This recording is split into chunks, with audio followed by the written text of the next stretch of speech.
kdo by mu utíral špinavé nohy hadrem, až by se vracel domů. Ale vůbec ve městě je chudák a o koni vůbec neudělal vůbec.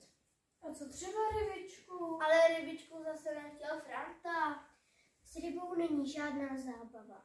Nedá se ani podrbat za uchem. Na to, že by za člověkem chodila.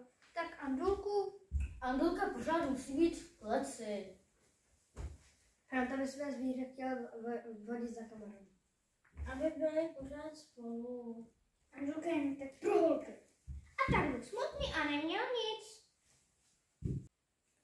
A já bych chtěla plameňáka. A já gorilu. A já psa. A já trilobita. A já poletuchu. A já lišku. Já kočku. A já rejnice. A já tygra.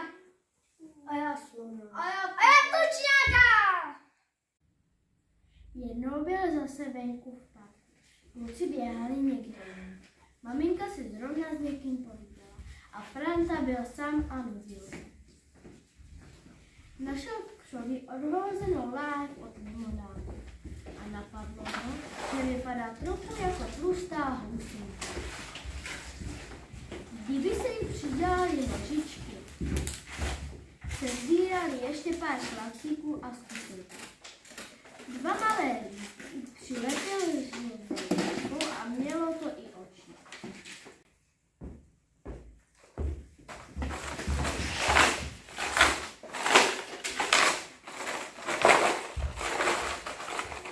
Jak se jmenuje?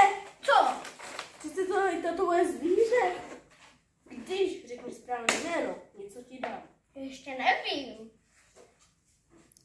Co kdyby? Tak hele, tohle je kouzelná baterka. Když s ní na něco posvítíš, ožije to. Tady mám. Díky ti. Už musíme domů, řekla maminka. Ale já tady mám psa. Kolikrát jsem ti říkala, že psa mít doma nemůžeme. Ale to není živý pes. No tak dobře. Franta mu udělal pelech ve svém pokoji a přemýšlel, jestli má zkusit kouzelnou baterku. Moc tomu nevěřil, ale co kdyby? Počkal, až máma začne chystat večeři a pak namířil baterku na petálíka v pelechu.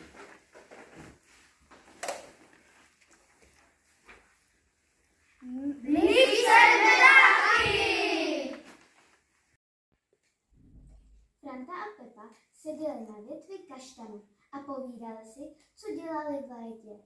Najednou se při nimi objevila duhová bublina. Pomalu stoupala a mizela v koruně stromu a za ní druhá. Dostal jsem k narozeninám bublifu. Bylo mi 6 a příští týden už jdu do školy. No to mi taky. Holčička zase vyfoukla bublinu a potom ještě jednu a potom celé hejno bublin. Ty hele, Franto, zkus na ní posvítit, třeba ožije. Třeba bude zpívat. Ale jenom jednu. Bubliny stoupaly a kolem kluků a nad jejich hlavami prskaly. Blikl na bublinu a čekal, co bude. Na bublině se udělaly oči a pusa. Kroužila okolo něj a opravdu si něco pospěvovala. Je, to je krásná. A tak za chvíli poletovalo vzduchem možná 100 bublin a všechny se usmívali a zpívali tenkými hlásky. Ptáci na stromech z toho byli celý vyjevení, ale potom se stalo něco hrozného. 2 bubliny se k sobě přiblížily. Narazily do sebe, trochu to prsklo a najednou z nich byla jedna větší. A do ní narazila další bublina a zase to prsklo. A tak to šlo pořád. Až byla vedle holčičky jedna obrovská bublina, která už nespívala, jen strašidelně hučela a dokonce se ani moc neusmívala.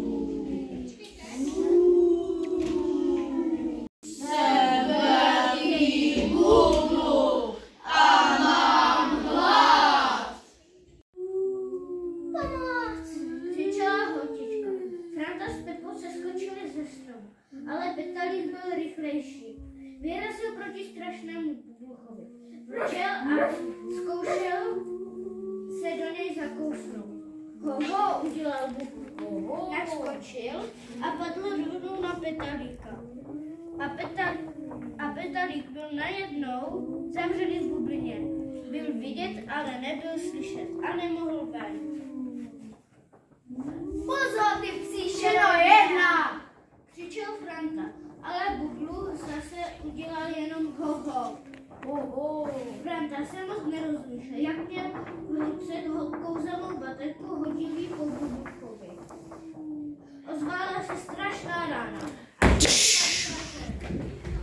Když se trochu probrali, nebylo po bubluchovi ani stopy.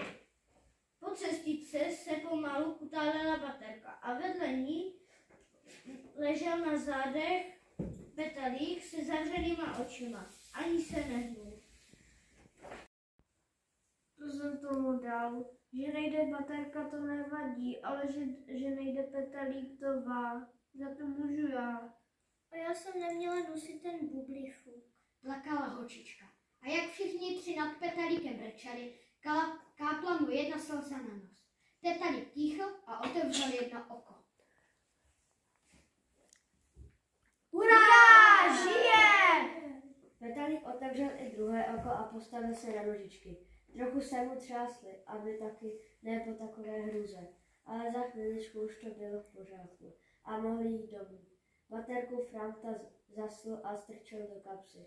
Kouzelná už sice nebyla, ale pořád by se mohla hodit na svícení. A po bubluchovi zůstala jenom loužička vody. Sluníčko si na něj malovalo duhu a do večera ji docela vysušilo.